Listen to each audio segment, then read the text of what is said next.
Hello YouTube, my name is Jack. Welcome back to Barnyard Wargaming, and you know how this works. Another tournament in review. I'm going to take my beautiful Zench Demon army that we've recently finished painting out to a GT. That is going to be 3 games on day 1 and 2 games on day 2 over the weekend, Saturday, Sunday, and we are going to see how well a shooting Zench army does. Now, why am I taking all Zench Demons, you may be asking? Well, that is because recently my partner Adela, who has been painting a lot of our Zench Demons, said to me, have you ever taken a single type of god list to a tournament before, like Mono Khorne, Mono Nurgle, Mono Zench, etc.? And I went, no, I definitely haven't done that before, but you know what?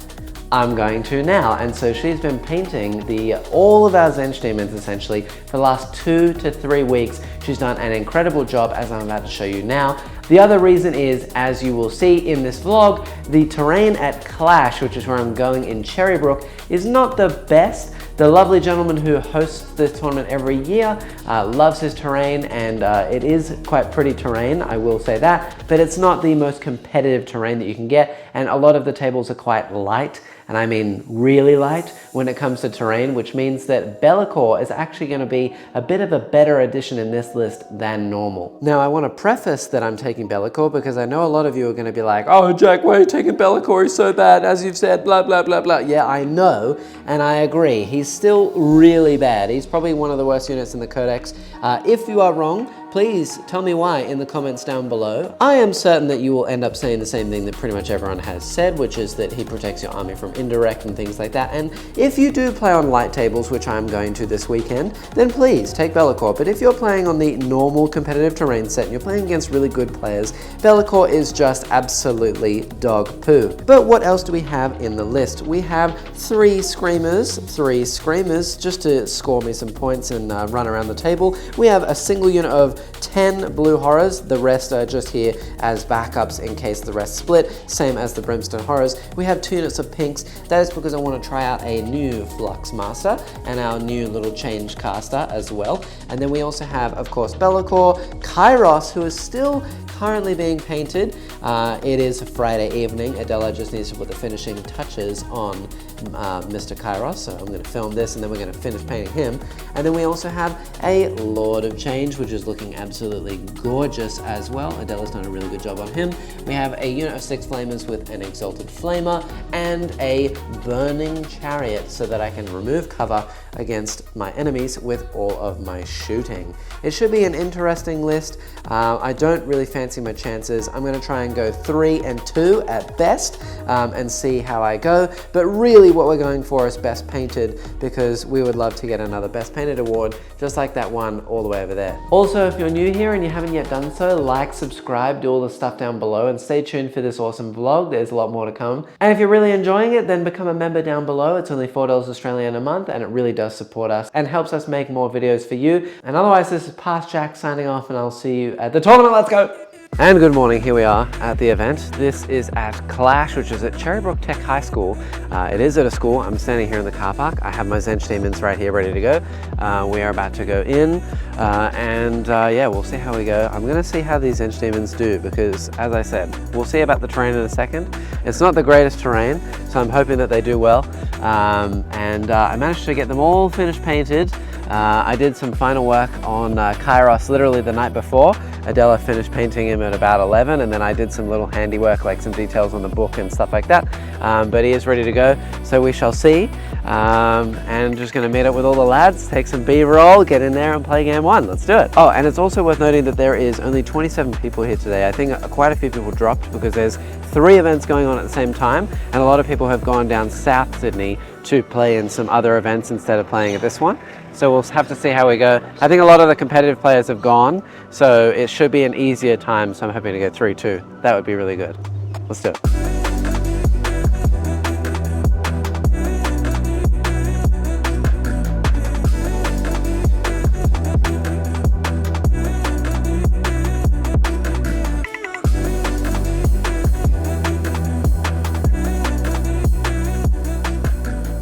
And here we are on round one. I have my Zench Demons set up in a line over here because we are playing Hammer and Anvil. We're also playing Supply Drop, so we're about to roll for Alpha and Omega on these important objectives in the middle. I'm versing the lovely Ollie, who is playing his Iron Warriors. He's got a big brick of 10 Terminators here. I'm pretty nervous about that. Some Venom Crawlers, Chaos Lords, Chosens, etc. You know the deal. CSM, interesting.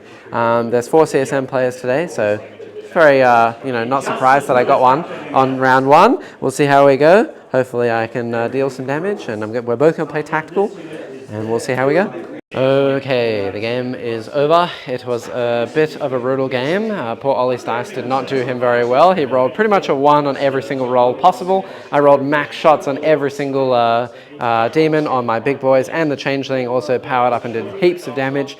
The only unit he killed was Blue Horrors, and they died literally in combat with the final tank on the final turn because I killed myself trying to blow up brimstones, and otherwise they would not have died. So that was absolutely savage. He had 3 Nurglings in the corner at the end of the game, and it was 91 to 23. So a decisive victory. Great first round for the Zench Demons. Turns out if you paint things, they roll really well. Here we are in game 2. Tell me that you are versing World Eaters without telling me that you're versing World Eaters. Yes, I am versing 2 Forge Fiends, a Corn Lord of Skulls, Angron, and there's a Mauler Fiend over there, and I think there's 9 8-bound total, 2 units of spawn. We'll see how we go. I did pretty well in the first game, but this is interesting. And I'm playing on the same table as well. How funny is that? This mission is going to be sweeping engagement with hidden supplies, so the middle is separated into 2, and we're playing Purge the Foe as well, so kill more and hold more, which would be interesting. I am thankfully going second, so I can actually see where he goes and maybe shoot some things. He's just doing his scout moves and rolling for stuff. So the game ended, dice down right at the end. I finished my turn 5. Absolutely savage game. Not much left alive. Angron did respawn and make an 8-inch charge onto my Lord of Change, killing me, which honestly, him respawning and killing everything made a huge difference. It did tie the game 82 to 82. Very, very close. I really tried, but did what I could with some units, survived at the end. The Corn Lord of Skulls is brutal. Angron absolutely made his points back. Just could not kill enough to make a difference, but really, really close. So it's a win and a tie so far. Not so bad. We'll see what happens in the last round of the day. Nice. And on to game 3 at the end of the day. I just came off that 82-82 draw. Wow, and my brain is abuzz, so we'll have to see how we go. Last game of the day, I'm versing a lovely Imperial Knight army from Hugh. Shout out to Hugh. It's been lovely gentlemen so far, and I've only had 1 turn. I did go first. I chose to do Bring It Down and deploy Teleport Homer this game. So we're doing some fixed secondaries. We'll see how we go. I did deploy in his deployment zone with the Screamers on turn 1 because we are playing Search and Destroy, so I can fling them across the corner. We're going to see how we go. I've got my Flamers and my other unit of Screamers in reserve, and we both have Vect this game. We're playing Scorched Earth, Search and Destroy, so the corners, and Chilling Rain. Excellent, so no extra mission rules. And that's it. I'm up to 2 CP. We shall see how this game goes. It's the last game of the day. I'm absolutely shit myself. Knights are a very hard army to verse, so we'll see how we go. And wish me luck. Here we are at the end of the game. All of this is dead. He killed all of these in a single round. That was 1,020 points killed in a single turn over here. But I did win. I played very clinically, as I said, midway through, just to try and score as many points as I could, just jumping units into the back corner as much as I can. I get max deploy Teleport Homer, so that was 20 points, and then I got enough kills to give me 16 for Bring It Down, and then just basically denying primary and burning an objective myself as well. Gives me like 35 primary, so just ended up winning the game on points 79, I think it was, to 65. Hugh also is saying he's not battle ready because his bases are not done. That's a load of dog poo. He can have his 10 points, absolutely. So 79 to 65. It was a great game. Basically just sat in the corner until I needed to go out and kill something. And then when I did go out and kill something, I managed to kill the big knight, the Crusader, and a few armigers, just playing it really slow from this corner with all my big boys. And then eventually, after my go turn, yeah, on turn 4 he basically just killed 1,000 points. But you know, that's the life of Demons against Knights. But it was good, great game.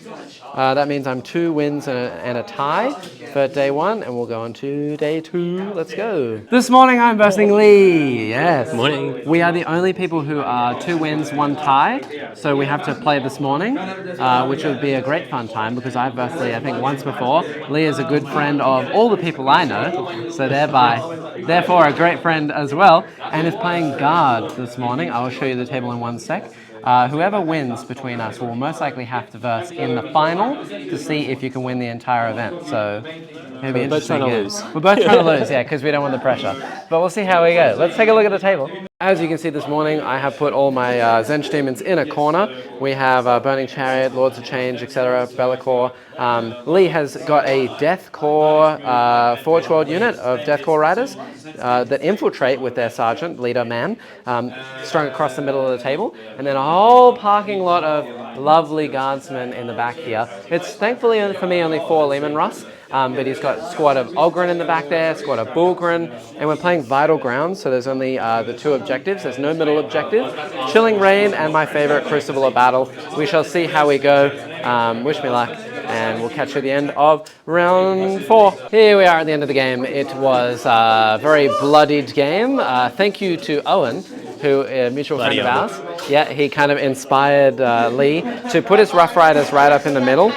He went second, which meant that he couldn't get the extra CP from Lord Solar, so I just killed the unit, which meant that they couldn't come back from the reinforcement strat. And then the game kind of slowly whittled because he put 3 of his Leman Russ in reserve, and I kind of just screened the entire table so that he couldn't get on anywhere. And eventually he managed to bring down Be'lakor and the Lord of Change, but by then the damage had been done and I killed pretty much everything else. So it was a decisive victory. I think it was like 78 to 50 something. But it does mean that I'm 3 wins and a tie now. I will be going on to the final round. Well played, sir. Well deserved. Thank you, you too, except for Owen's advice, of course. That was brutal and quite savage. Thank you, Owen, for MVP putting the tanks in reserve. But yes, it was a great game, loads of fun. Playing against Lee is always a good time. Pleasure, thank you. Absolutely. And so yeah, we'll go on to the final game, which will be against Necrons. We'll see how I go. And we come to the final game. This is round 1. I've already taken my turn. As you can see, I have a whole lot of stuff in this corner, and I have screened out the middle of the board as best as I can because I am versing Necrons with Canoptic Court, 18 raids, each with their own Five of Feel No Pain from Technomancer. There's 2 Doomsday Arcs, there's a Void Dragon and a Transcendent Satan Shard, 3 individual little units of Destroyers, and there was a unit of Acanthrites right here, but Kairos thankfully blew them up on turn 1. I'm about to be shot by and charged probably by a lot of raids, so we'll see how we go. Yeah, hopefully we're both playing tactical. Hopefully we can pull out something magical. Raids are very, very scary, and we'll see how we go. But this is for first place, so if I do win, I will come first. I don't really like my chances. This is a very good player, and also, yeah, I'll have some words about it at the end, but we'll see how we go. Nice. And at the end of the game, I'm sure you can tell there is quite a few wraiths that are still alive. Yeah, not much I could do in this one. I did shoot my entire army into a single unit of wraiths, and I killed 2 of them. So after that, I think it was a pretty uphill battle. I did manage to kill off both of the Doomsday Arcs and some of the Destroyers and stuff. Tried to take the home objective. I almost killed the Void Dragon, and I say almost, I got him to half health. And he one-shot Be'lakor.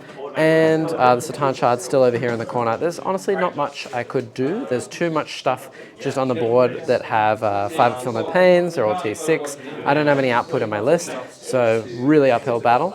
It's unfortunate, you know, haven't won a tournament ever in my life, so it was nice to have another go at, you know, winning the top spot, but that's okay. Not today. The Zench Demons, I think, did quite well. They 3 wins, a tie, and a loss. That's not so bad. Better than I expected, honestly, from Zench Demons. I will have a chat at the end about Mr. Bellacore to see how well he did.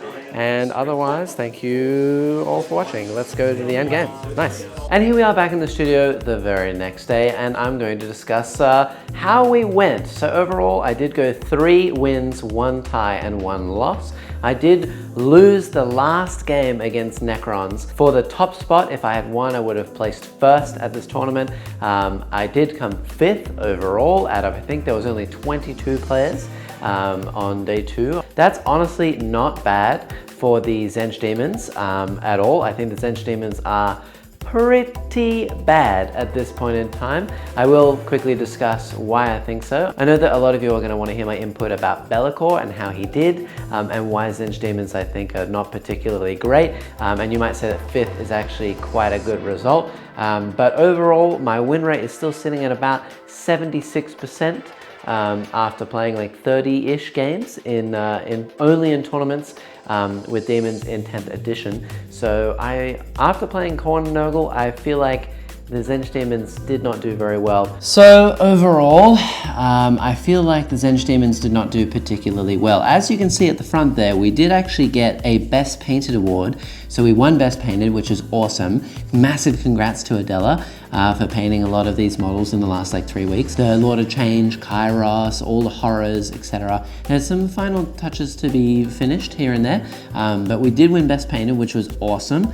And 5th definitely is not a bad result by any means. For the 3 wins that I played, I feel like I was versing armies that weren't particularly amazing. They were like mid-tier armies, or in general lists that are not made to win tournaments. They were just for a bit of fun. It was a bit of a casual event with more casual terrain, so nothing like really competitive in that sense. And so those games I feel like were a little bit easy, I guess you would say, and I also got some good luck in quite a few of them as well. The one game that I did tie, I got particularly unlucky. My shots and stuff were not particularly landing, and also Angron resurrected on the first time he attempted it, and then made his charge even after I vected the CP roll, so he couldn't even re-roll it. He just rolled a natural 12 and made it into melee with my Lord of Change, killing my Lord of Change, and then later a whole unit of pink horrors, and making the game probably a lot harder than it needed to be. I think it swung the game about 20-25 points.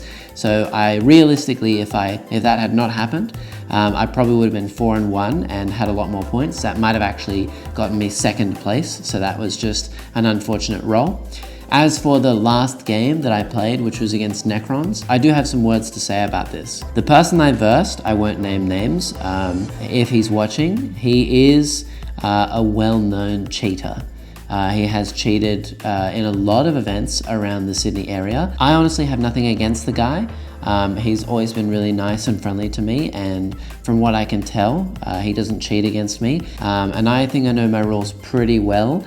But a lot of the games that he was playing outside of my own, I quite suspect him of cheating, and I feel like he cheated some points out of others as well, because leading into the second day he was 3-0 with 300 points, so he hadn't dropped a single point. So when I versed him in the final round, I was suspicious, but also there wasn't really anything I could do. He was playing 18 Wraiths with Canoptic Court, with 2 Satan Shards and 2 Doomsday Arcs and a whole bunch of scoring units. Now when I say that the other games were easy, this list that I versed, the Necron list, was probably one of the most meta lists that you can get at this point in time. And it's also a stat check list, meaning that it makes it very hard for you to kill them. And if you cannot kill them, if you do not have the damage output to kill them, then you just cannot win the game, because they just hold points for the entire game. On turn 2, I shot legitimately my entire army into a single unit of Wraiths. Now, on average, I think that my list, every single unit shooting, not melee, just shooting alone, actually does kill a single unit of Wraiths just. But this person made about 80% of his 4-ups and then another 80% of his 5-ups. So it was legitimately impossible for me to kill him. I killed 2 Wraiths with my entire army of shooting. Now, I feel like that is just an unfortunate happenstance of the game and where it is now. And that is because Zench Daemons are particularly weak and Necrons are particularly strong. I feel like if it was to be a more fair game, the Lord of Change in particular should look at a single unit of Wraiths and just pick them all up.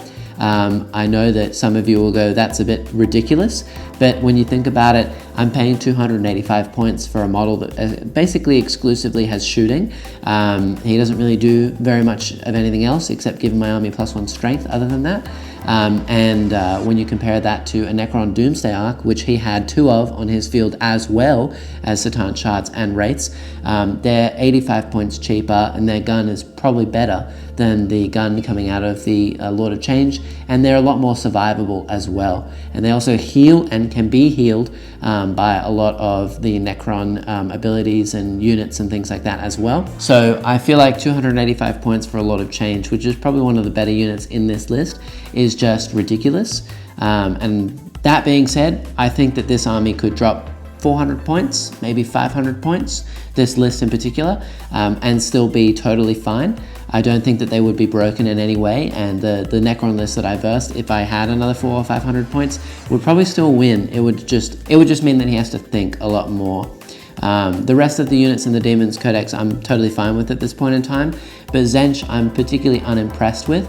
I did go 3-1-1 over the weekend. Yes, that's true.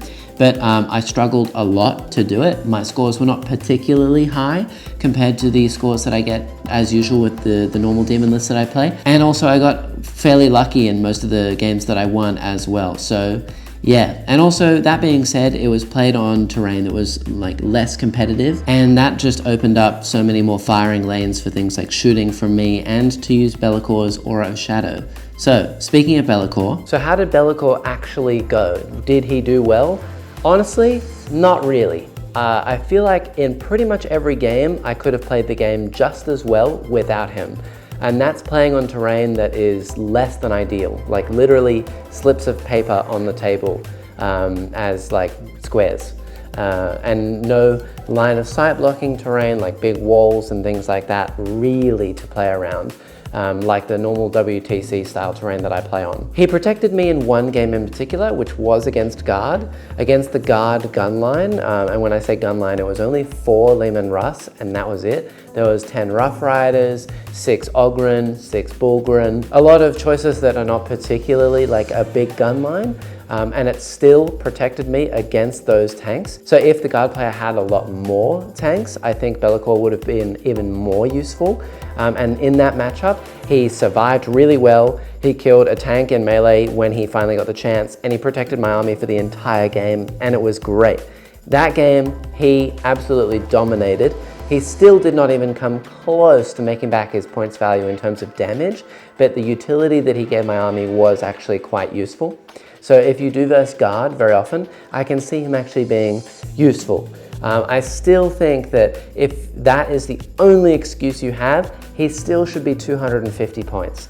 350 points is absolutely ridiculous. I would have much preferred to take a Great and Clean one and a whole bunch more scoring units. I would have just sat behind walls anyway and just played the game even better than what I normally would have with Be'lakor. I could have taken some more melee heavy units. I could have taken like another 3 units of Screamers or Blue Horrors or something else to just move around the board and move block and play the game even better than I could have with Be'lakor. Against World Eaters, he hardly killed anything, and then he almost got one shot, and I got lucky against the Khorne Lord of Skulls.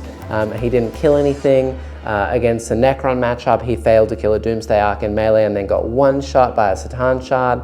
I just don't think that he's worth his price. This is the closest I can get to proof or evidence that I can make of him being not very good. I know that I did win 3 games, and you might say, okay, well that's probably because of Be'lakor and you did really well, but honestly not really. I just don't think that he did anything. The real MVPs of my list were probably things like the Changeling. Kairos actually did really well, even though he doesn't deal any damage. He was just like annoying, vect, indirect fire. The Lord of Change did really well. Screamers did really well for giving me points. Pink Horrors, where they were necessary to screen things out, were okay, but Be'lakor just didn't do anything. He's just useless. So I don't recommend taking him at all. Other than that, what would I change for the Tzeentch list going forward? I don't know. because I've only played 5 games now with this list, and it was okay. I feel like it did all right. I'm going to need to play around with some more synergies and probably get another 10 to 15 games under my belt before I start swapping things out and seeing what happens and what I can change. I'm definitely taking Be'lakor out of the list, but I don't have that many more Zench demons to add in, so I'm definitely going to go away from running pure Zench. That was just a bit of a gimmick, and we're going to look to add in some other units and see what else I can do. I'd love to do some kind of combo with Slaanesh and Zench, but I just don't think that it's going to be nearly as good as Khorne and Nurgle until the Codex comes out and changes the detachment, because at the moment Zench and Slaanesh are really fast, and you just don't need to be fast because you get 3-inch deep strike, you can go up and down, and there's 6-inch deep strike from Shadow. You just don't need to move that fast. You can just deep strike, melee something to death, and then just sit in the same spot that you need to be in anyway. Why do you need to move that fast? You don't. So until the detachment changes, giving Zench and Slaanesh a bit more power with the demon release and the demon codexes in hopefully the next year, I think that I'll give it another go. But at the moment, I'm probably going to stick to Khorne and Nurgle if I'm playing competitive games. That's my hot take. So let me know what you think in the comments down below. And if you enjoyed this vlog, then of course, like, subscribe, do all the fun stuff down below. It really does help me out. And become a member. It's only $4 Australian a month, and that hugely supports me, a lot more than you might think. And I shall see you all in the next video. Peace out. Bye.